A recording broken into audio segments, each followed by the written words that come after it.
What's up, YouTube? Welcome back to the page KNE Worldwide. Today we got a great video in store for you guys. Yeah, guys. So a lot of times, a lot of people have commented and wondered what was our purpose of starting this channel, and it actually had to do with travel. We both love to travel, and that's just kind of what we want to bring to you guys. Different tips and our experience as travelers. As you know, we've traveled to quite a few countries, and we kind of have a pretty good feel of the countries we've been to. We actually decided to hold off on reviews and tips because we wanted to make sure we went to the country several times to get a good feel for the country, because as you know, if you only go one time, two times, you really can't get a good understanding of how things work. And a lot of times I would say you really have to go, I would say over 4 times to a place to really get a feel for it. And even then you could stay a little bit longer and understand things a little bit better. But so far, I would say with Cartagena, which is what we're talking about today, we've both been there, I would say over 6 or 7 times. And I actually was there for an entire month. So we have a pretty good understanding of how things work there and some tips for you guys when you go. So yeah, just to start it off, we're gonna start off with the entry requirements. So they actually don't have any COVID restrictions at the moment.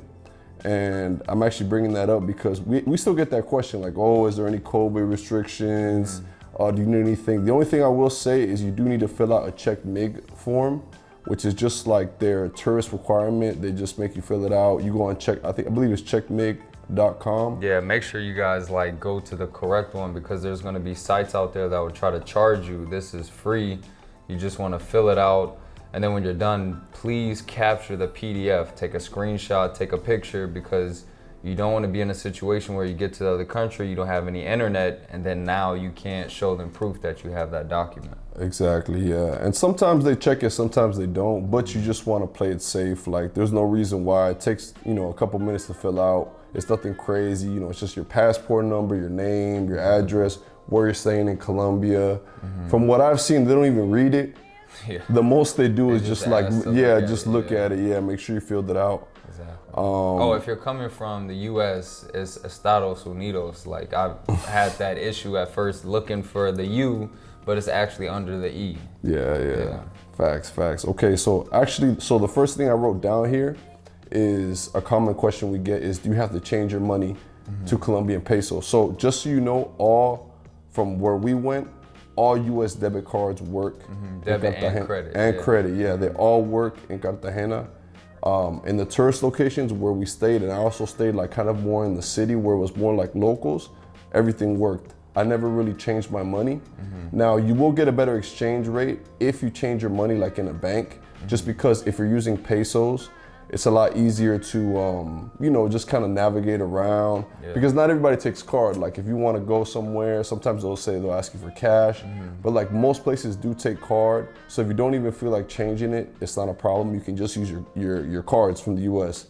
You will get a fee though, very small fee, but just take that into account. You will get a small fee, but I personally, just out of convenience, didn't change out much money at all. Yeah, I'll say that you guys should get some dollars. You always want to have some, pesos. You want to have some, because just in case you get somewhere and they say they don't take card, and then now you're out of luck because you don't have any. You always want to have some. Don't take out a lot. We're going to get into that in a little bit about, is it dangerous? You obviously shouldn't be carrying around all this cash. I know you guys want to go to Colombia, have a good time, but you should not be having just loads of pesos in your pockets. Have enough. Usually I would bring a couple hundred pesos every time I went out, just in case I can cover food or an Uber trip sometimes, or a taxi or anything like that, just in case, Exactly, yeah.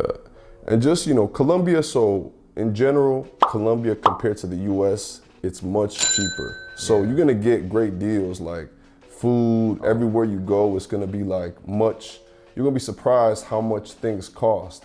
Now beware though, whenever you're gonna go eat anywhere, make sure if there's a menu, you analyze the menu and you know what the price is beforehand. Do not order anything without knowing the price beforehand, because that's how there's horror stories. They will literally come, talk to you, be super friendly with you, say, oh, we have this, and they won't give you a price. Exactly. And then after you eat it, now they say, oh, it's $300 or it's $200, and then you're stuck.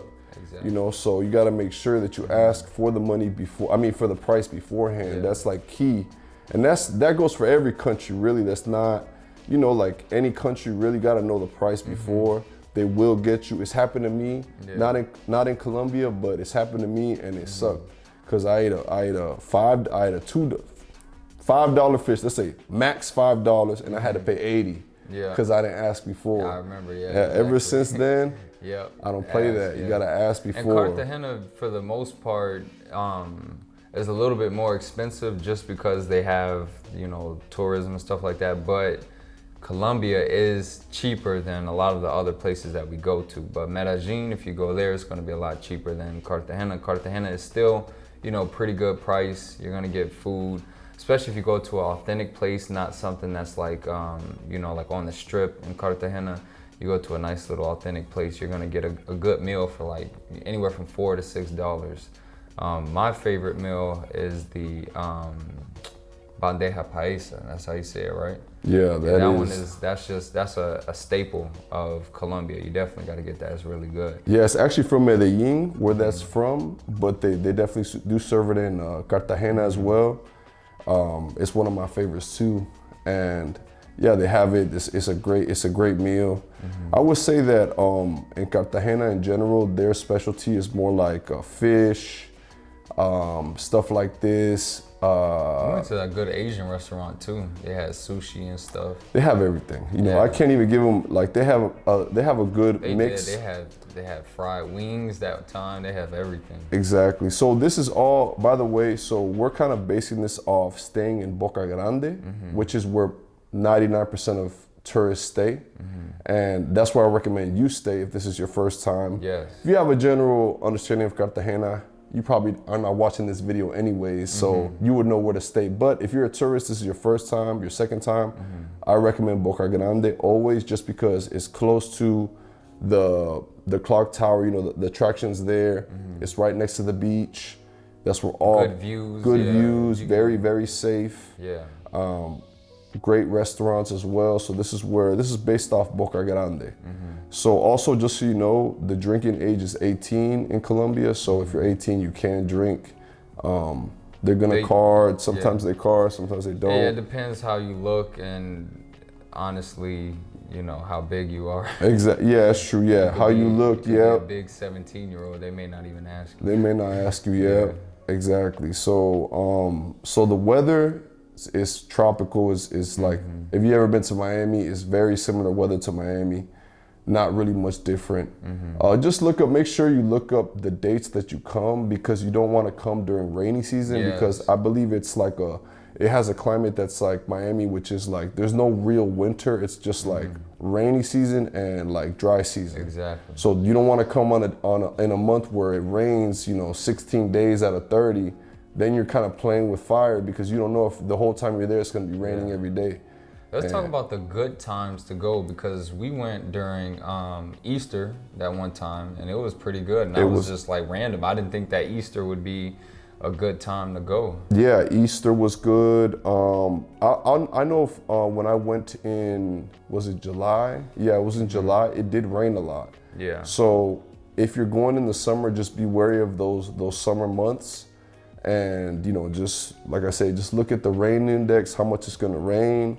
I think the best time to go to Cartagena is anywhere between, I would say, December all the way to like March, April. It's not as hot, the weather's nice, and it's not raining constantly. Now, if you go like, you know, June, July, August, all those months pretty much, it could rain. Now, for the pricing for hotels and stuff in December, it's going to be a lot more expensive than everything else, because the first time we went to Cartagena, we stayed at the Intercontinental, and it was $80 a night, and it was the greatest hotel I've ever been to in my life.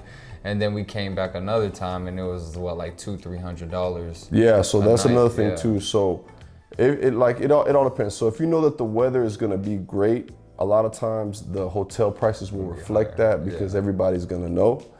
But if you want to save some money, then go on the off season where it's maybe not a lot of people because of the weather's not as good. So it really depends on what your budget is and the type of experience you want to have. You know, so yes, I would just say to make sure you look at those things. Okay, safety. So like I say, Boca Grande, very safe. I would say, you know, honestly, I have never felt any type of danger there, and I have a good sense. My dad is from Venezuela, and I used to visit him every summer, and that's probably the most dangerous country in the world, or one of the most. Yeah, and he's Spanish, guys. I'm not Spanish, and I've been safe in Boca Grande for sure. Now, if we go to the clock tower, you're gonna have to tuck that chain. You're gonna have to you're gonna have to be on your P's and Q's, but it's still pretty safe for the most part. You're just gonna have, you know, something that you need to be cautious of when you're out there. Yeah, and it's not United States. It's not, you know, it's not one of these countries that just got to know you're in a different country, and no matter how safe we tell you it is, Be aware. yeah, just be aware. If you walk in alone at 2 a.m., you're asking for trouble. Exactly. If you're, you know, you're flexing on people, Exactly, wearing chains, flexing, you know, yeah. acting like you're in your, you know, wherever you're from, you're asking for trouble. Even if you big as hell and you by yourself, like, because they can have numbers, you know, so just be cautious. But for the most part, people always try to talk about Colombia being dangerous because they're thinking of like Pablo Escobar times. Guys, it is a beautiful country. You are safe, and I definitely recommend it. Yeah, for sure. Yeah, safety, a lot of it, two things, you know, knowing where you are and also your attitude. So if you go to anywhere looking for problems, you're gonna find problems. Exactly. So just keep those things in mind. And if anything, if you don't feel like if you don't really know, just look it up. There's a bunch of statistics out there on it. But for me and for Eric, in Cartagena, we've never had any issues with safety or feeling unsafe. Exactly, yeah. Do you need to know Spanish? Yeah. Eric doesn't know Spanish. Exactly. Mi And- español es malo, guys. Yeah. Un poquito. My Spanish, like, for the most part, they know English, but if you have the Translate app, you'll be fine. Like, I'm telling you, get the Translate app. Even if you don't know what to say, you can type it, you can show them. But even like the taxi drivers, the people who work there, they're gonna know a little bit of English, and you're gonna be good enough to operate. So you shouldn't have any fear, like, oh, I don't know Spanish, I can't go there. So Yeah, I do. If you're like, you know, lucky enough, you know somebody that, you know, one of your friends knows Spanish. Like, I'm fluent with Spanish. It does make things easier because you're less likely to get ripped off. Just because, since I know, you know, I understand Spanish and they got I the catch gringo things, prices yeah, and they got exactly. the Spanish prices. Yeah. Exactly. When they find out you're a foreigner, Yeah. they might price things differently for like you. me, sometimes I try not to even talk, like, or I'll say stuff that I know I could say it and sound Spanish just because I can pass as somebody who's Spanish. I try not to even let them know that I'm English. Yeah, just from that point of view, just because, you know, they'll wax you extra, just like that. But you don't need to know Spanish. The Translate app works. Yeah. And there's a lot of other tourists there, guys. You're gonna see people from Europe, from America, from pretty much all over, especially when you go to the clubs at night. They're gonna be playing English songs, like, you're gonna be fine. Yes, yeah, for sure. So another thing I want to touch on is we're going to talk about, you know, the beach. So there's a beach that a popular like public beach, which is right in front of. It's in Boca Grande, and it's just a long strip. You'll see it as soon as you pull in, and that's where most people go. Yeah, if you're getting like a hotel or Airbnb, most likely you can see it. It's literally right there. You're gonna see the beach. The only issue with the beach, with that beach in specific, is you will get like pestered a lot by people trying to sell you stuff, whether it's food, whether it's a massage. You know, it's like or a bunch selling of bracelets, hats, glasses, Exactly. just anything, and that's just. They're trying to make $1. Yeah, so just know that they will come after you and ask you. Just politely say no. Try not to be rude. It will become excessive, so your patience might get tested depending on the day. Definitely. Just say no. Just say no, I'm good, and that's it. And just keep it moving. And that's not only exclusive to the beach. That's also in the clock tower area. There's a lot of like you know, Beggars. Venezuelan refugees and beggars and stuff like that are really trying to make money.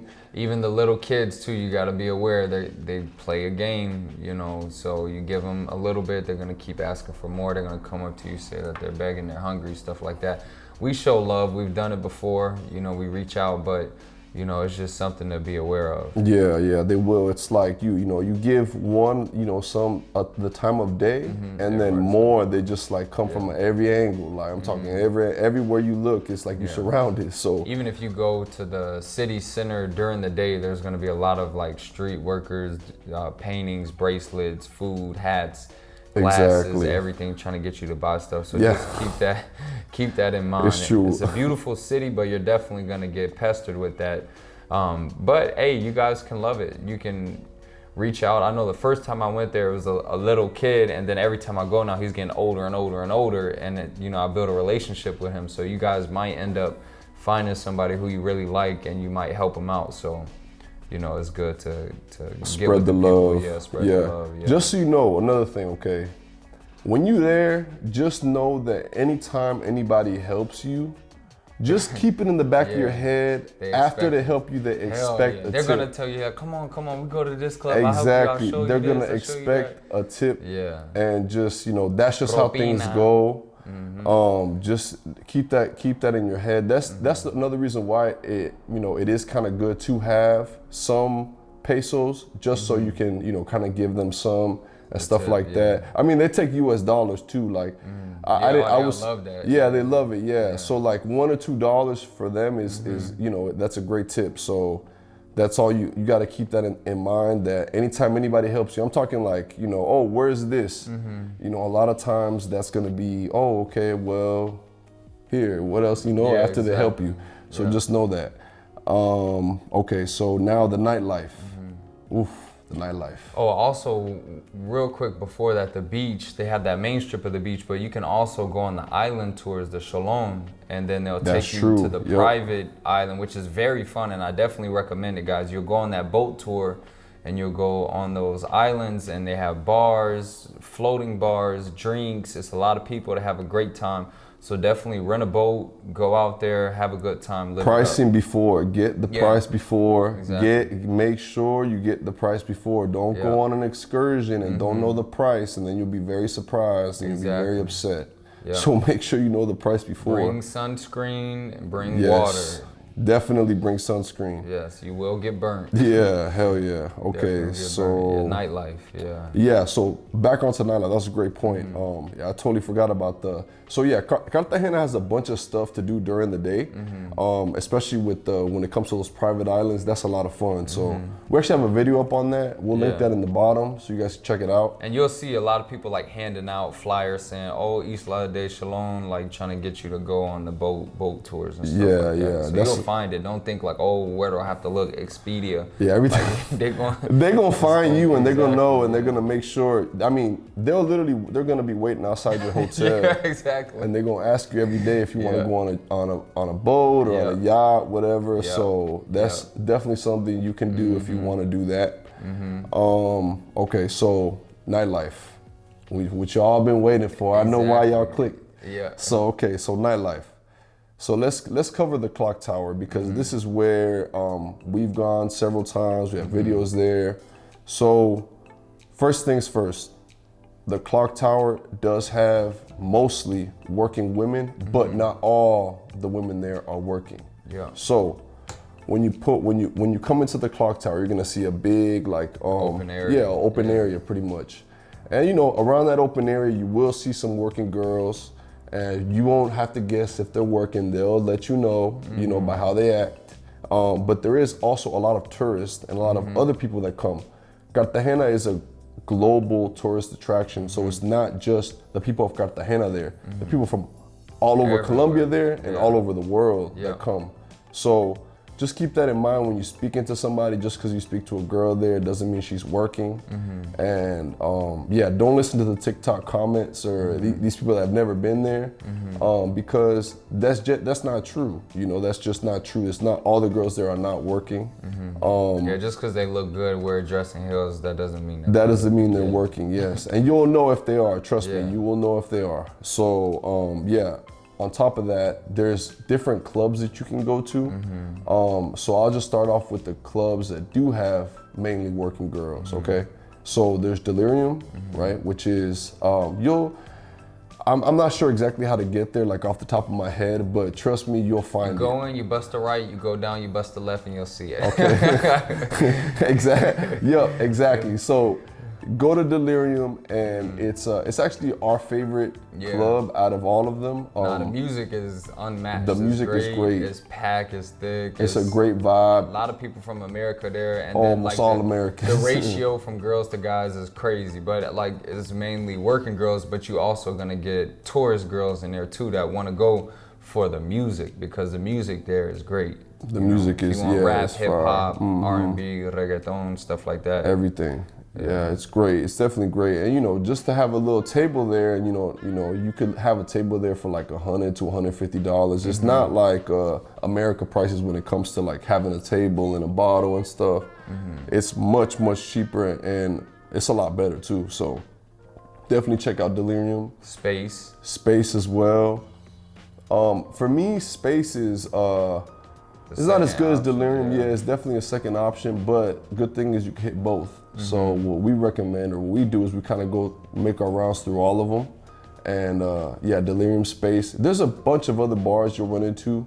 We go into all of them. We check them all out. Monkey Bar is good. I like Monkey Bar. Yeah, you see, so Monkey Bar, a lot of times I pass by it and it's been dead, but this one specific night we went and it was lit. So it just depends on the night, how things are. There's also a rooftop bar that we went to one time, and it's like right when you walk into the clock tower, you'll see it. It's literally at the top. You'll see people vibing and everything. That's pretty good. Yeah. If you're going with your friends to have a good time and good music, drinks, stuff like that. Exactly, yeah. If you're going with your friends. So like, one thing about me and Eric is that we actually can travel by ourselves. And I've been to Cartagena by myself, or we've gone together and Eric has, gone back and I've stayed. So if you're the type of person that can travel by themselves, I would definitely take the trip by myself.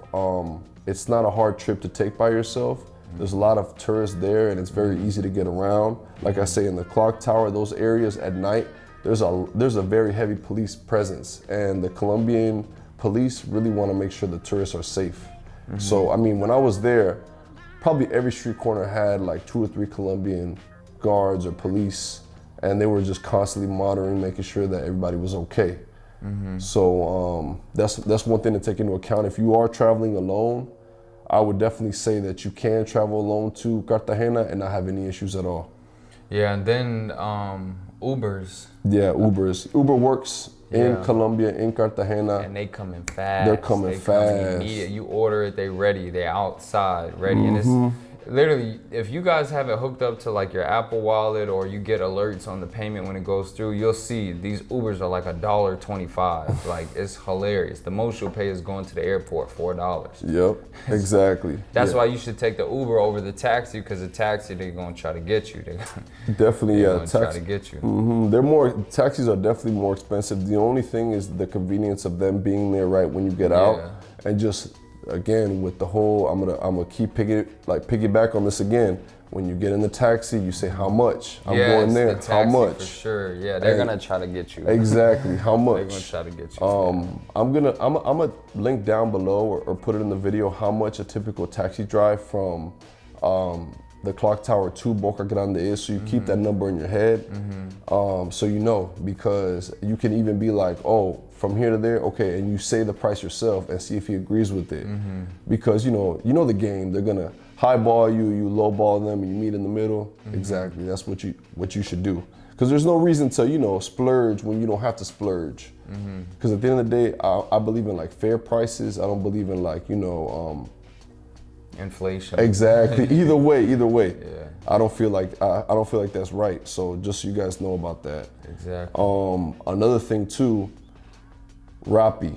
It's a great delivery app. You guys should check it out. If you guys are hungry and don't want to step out, you can order food. And that's immediate too. It's immediate. They're gonna deliver fast as hell. Even if you need little stuff, toothbrush, toothpaste, deodorant, tissue, floss, like that's gonna get to you with the quickness. Yes. I actually skipped over 2 points. So back onto this topic of regular women. So you can meet regular women in Cartagena, from Cartagena. I actually have a friend of mine that I've been talking to for a little while, and she's from Cartagena. just a regular working person who has a job and a career. There's several universities there. Like, just make sure that you stay away from, if this is what you want now, everyone has their different tastes. If you want to come to Cartagena and, you know, just have a great time, you know, working girls, whatever, that's fine. That's a whole lane right there, right? You're gonna find that. You're gonna find that easy. Yeah, so like me and Eric's lane is more so, let's say, you know, meeting people from other countries and not really going that route. So that's just something that if you want to meet somebody, or, you know, or there's a regular girls, it's all about the money. It's not. At the end of the day, it's all about you. So if you go there wanting or having this expectation that this is how things are, well, that's how things are going to work for you. There's definitely normal women there, and there's definitely working women there. Just depends on what you're looking for. Exactly. So Tinder also works there. Tinder is actually how I find the normal woman. Tinder, or going to like a regular, like a small bar, not like a big bar. You can talk to like a bartender, but Tinder definitely works. But there's a lot of working women on Tinder as well. So just make sure you decipher. If they're a working girl, they're gonna start giving you prices and stuff like that. If it's a regular girl, you can kind of see and look and tell, and then you just invite them, you know, out to eat somewhere like that, and you spend good quality time with them. Yeah, so I'm gonna go over this point just from safety with Tinder. Okay, so Tinder, there's definitely normal girls there, but just be careful with girls that you meet off of Tinder, just because there's been horrible stories about people getting robbed and this and that. So if you're gonna meet someone off Tinder, my recommendation, do not invite her to your place right away. That's crazy. Meet her somewhere, hang out with her. If you're the type of guy that girls come over after, you know, the first date or whatever and want to come back to your place and hang out, then okay. But if that doesn't happen for you in the States, but it's happening for you here, I would honestly think twice about bringing somebody back, because it's like, this has never happened in my life, but it's happening now. You know what I mean? Don't be a sucker. Trust like me, guys, at the end of the it's day, not because you have a passport. Like, you guys are not walking around with passports on your forehead. You can't just hand a girl your passport. Now they can magically come with you to America. That's a common misconception, because to be honest, even if you married a girl here, it's a whole long process to get a girl to be able to come back to America anyway. So this whole passport thing is hilarious. These girls don't want you because you got a passport. You're not gonna save them and bring them back to America. Like, that's not gonna happen. Just be careful with that, just because of a safety concern. Because last thing you want is, you know, you wake up and all your stuff is gone, or you got robbed. That can easily happen if you're not careful. Like I say, if this never happened for you in the States, right, and it's happening now, just be very cautious about it. And if you're going to, let's say, bring a girl back or whatever, don't bring her, you don't have to bring her back to where you're staying. And there's a lot of regulations with that too. Make sure when you book your Airbnb, it'll tell you guest friendly or not guest friendly. Because at a hotel, you're gonna have to let them know beforehand, your guests, to check them in, or you're gonna have to give some money to the security guard. Exactly, yep. Also, I always do this even at home in America. Whenever you're taking like a Uber or a taxi, pull up maps on your phone too, just to make sure that you're going the correct way. Exactly. So nobody's setting you up. So you see this, like I say, Cartagena is safe, but you see how we're very cautious about things that are going on. And I want to make sure that you take that approach. Any country you go to, just be cautious. Don't be an easy American to rob, kill, steal from. You got to have some sense. So a lot of that comes from watching this video, people who have been there, done that, and just doing your homework before you go to places, and not being gullible. Okay, everyone is not your friend. You know, everyone does not want to help you. That doesn't mean that you're cold or you're this or that, but just have that in mind, have it in the back of your head, and you're gonna be safe. I'd rather be safe than nice. So that's just my opinion. Anyways, so if y'all work out, there's a body tech in Boca Grande that we went to, and the mall, it's great. And they charge like $25 week passes, or 25 to 30. You will pay in pesos, but you can pay with your card. We were working out every day. And that Your was hotel might have a gym as well. right. They might have a gym as well, but if you want like a real gym with all the equipment, definitely go to that body. So wrapping this up, our final thoughts about Cartagena. I'll start off first and then Eric will give his opinion. So I believe like out of all the cities in Colombia, I feel like Cartagena is probably the most tourist friendly, and I would recommend it as the first city to go to when exploring Colombia. For sure. Just because of how many tourists go and how much they cater to tourists, I would recommend it as a place. You know, like for example, with my own family, you know, I would take them to Cartagena just because I know that they're gonna have a great time, they're gonna be catered to, it's very safe. Cartagena is not my favorite city in Colombia, but it's definitely the one that I would recommend as a starter for sure. So, you know, that's my opinion on it. E? Yeah, Cartagena, I love Cartagena. It gives me the Miami vibes. I actually want to buy a condo out there. It's just beautiful. When you wake up, you go to the patio, you can see the beach, or you see that, that bay area right there is good. The food is great, people are good. The only cons is, you know, just gonna be the people who are, you know, working, kind of pestering you, stuff like that. But you'll get used to it at a certain point.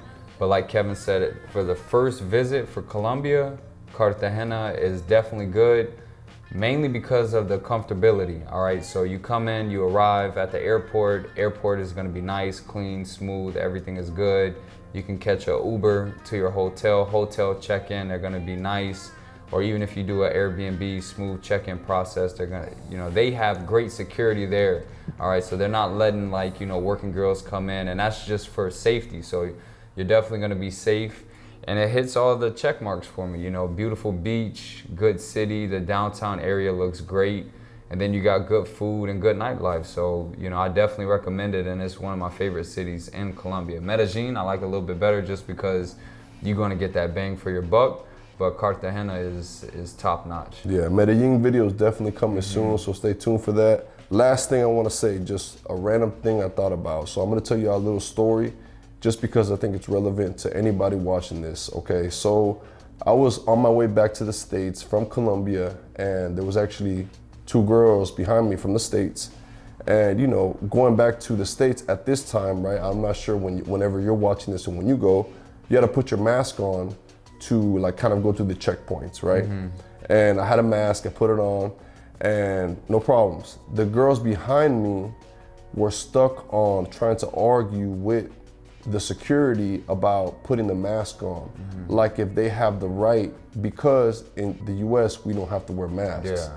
Guys, this is not the US, this is not Canada, this is not Europe. Yeah. Whatever country you go to, abide to the rules and you're gonna be fine.